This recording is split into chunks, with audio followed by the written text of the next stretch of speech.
An 11-pitch battle. That was April 15th between Francisco Lindor and Shohei Ohtani. Dan O'Dowd, take us inside. What stood out about that particular at-bat with Shohei Ohtani on the mound tonight? Lauren, thanks. D-Row. Let's go. Okay, we're going to talk about, to me, one of the aspects of the game that no one ever really talks about. And it's a simple concept called rhythm. There's nothing in the game of baseball that doesn't require rhythm. Definition for me of rhythm is putting your body into the right movement patterns to be able to execute the skill. So before we get into that, let's just talk about rhythm on the field in general. When a catcher gets down and gives a sign, he now gets in a position of rhythm so he can beat the ball to the spot. As an infielder, what was your rhythm?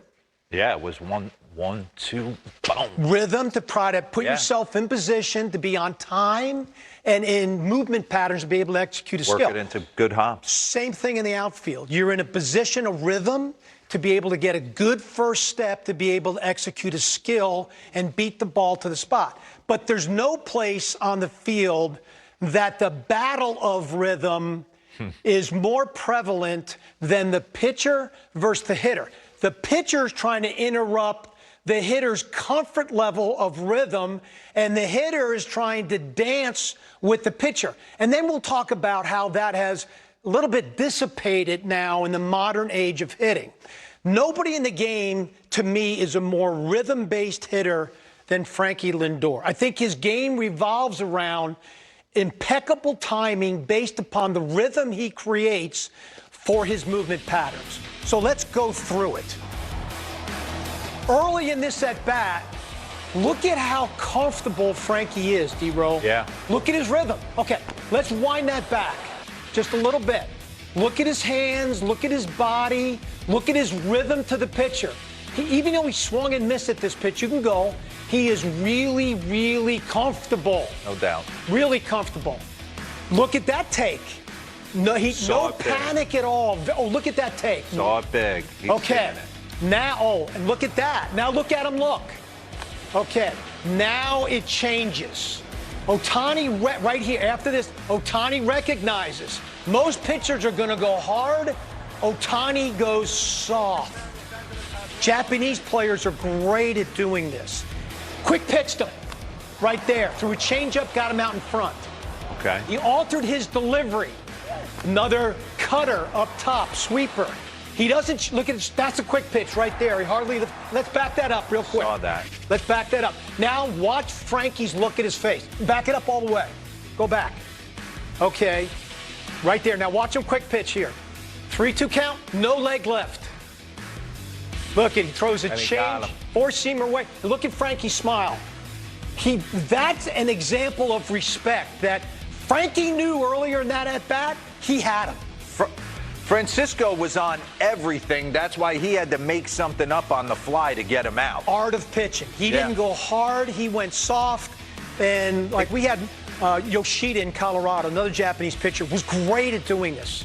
Understand how to interrupt the hitter's rhythm at the plate. So to you, like back when you played, how was rhythm different than what it is in today's game? I just think there was more moving parts. Guys weren't throwing as hard on the whole, right? The collective. I still think I get so frustrated. Like Randy Johnson's dominating any era he pitches in. Sure. Don't tell me like Mizorowski's nastier. He's not.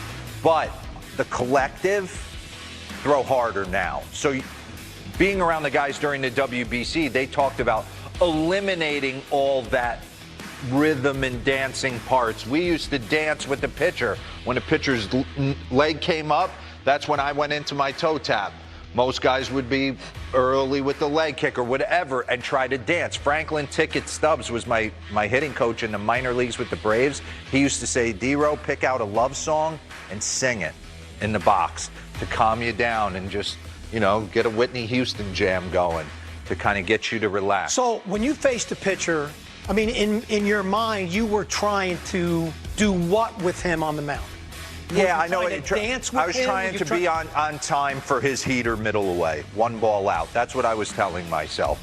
I wanted to dance with him and be in my most powerful position to deliver a blow to the baseball to a heater, middle to one ball out. That kept me on everything. I guess that's another area where velocity has just changed our game completely. I believe some of the strikeout rise in our game is because hitters have lost a little bit of their internal clock, which allows them to get going, to get themselves into those positions to hit, to execute the incredible skills that they have. So it anyway, always comes down to one word, though. When a hitter is on time, and you did a great job. When he is on time for all your pitches and there's no upper body leak or anything, it comes down to whether or not he can execute a pitch. If you watch all our highlights on a nightly basis, the balls that get hit out of the yard are not the well-executed pitches. I'm trying to go down and away, and I leave it middle. Gone. And that's been a lost art. Like, you know, when I think back to what Glavine used to do and Oral Hershiser used to do, Johnny Cueto and what he used to do, their whole game was based upon interrupting hitters' rhythm, creating off-time swings on a consistent basis. Kyle Hendricks did that really well in our game. So anyway, just a peek inside the game, which is a peek. Back to you guys. Shohei pitching in San Diego tonight. How's your rhythm, Robert Flores? It's pretty good. Yeah? I mean, you know. It's fair, some would say? Yeah. That's all you need, really, honestly. Exactly. Don't. What am I trying to do? Make a music video with the smoke machine? Are you dancing at a wedding, Robert? I do. Are you dancing at a wedding? Yeah, for a couple. No doubt you're out in the middle of. Oh, I'm dancing at a wedding. I love that. Yeah. I'm not saying I'm dancing well, but I'm dancing. Hey, so we're Won 2 in a row. And good morning. Garrett Cole's coming back on Friday. What more do they want? What are the limitations? Pitch count? Tell me everything. Lauren, good morning. This is the day and the report that Yankee fans have been waiting for more than a year. Garrett Cole back in the Yankee rotation this Friday against, by the way, the team that's been leading the way in the American League East, the Tampa Bay Rays. Based on the reporting of Brian Hoke and others there at MLB.com, the expectation for Cole, he should be able to get into the 80 pitch, maybe even beyond that range. He's had that general quantity of pitches throughout his time in the minor leagues while rebuilding from Tommy John surgery last March. And Lauren, when you zoom out and think about this, Friday's start will be Cole's first at the major league level since Game 5 of the 2024 World Series. Of course, that was the clinching game for the Dodgers in that World Series. And yes, on some level, the proximate reason why Cole is back this week is certainly because of the Max Fried injury. But the bigger picture, the main reason why Garrett Cole is back this week is because he has done an excellent job with his rehab to get to this point. The Yankees have scripted this out. He has hit every benchmark. He's taken the extra days when he's needed, and the end result is the Yankees have their ace back now exactly when they need him in a series against a team that is rapidly becoming the measuring stick for indeed all of Major League Baseball in the Tampa Bay Rays. We cannot wait for Friday evening. I'm going to make this weekend in the Bronx even more fun. From the Bronx to the Pacific Northwest, JP, because fans were wondering when Luis Castillo came out of the bullpen, they're thinking, wait a minute, is this going to be a permanent thing? What are they saying? What's Dan Wilson saying about it?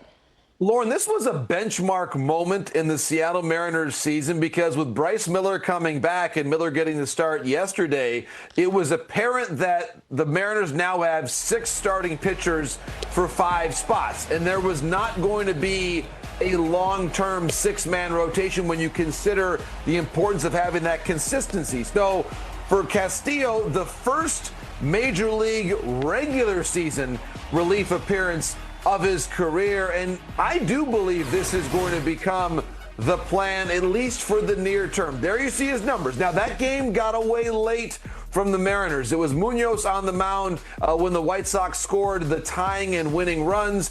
In the case of Castillo, he was responsible for those initial base runners as that 9th inning got underway. But I'll make this maybe a bit of a controversial take here and say I thought what Castillo did last night was more or less good. It was what the Mariners needed. He was able to check the box of saying, yes, he can come in a relief situation and have success. Even though the final result wasn't what the Mariners wanted, he was able to take in that responsibility. Miller obviously had no hits allowed until the 6th. He was excellent last night. So Miller has clearly earned the rotation spot, Lauren. And Castillo, I'm sure it's not his first choice, but he was able to pitch more or less well in that relief role. So certainly a developing story in the Pacific Northwest. The main thing is the Mariners have to find a way to get back above 500, which has been elusive even for a team that reached all the way to Game 7 of last year's American League Championship Series. But somewhat encouraging. I got that. I'll buy that. I love that we're focusing on the bullpen arms because Dero always says this. It's the guys who make the most meaningful outs for you,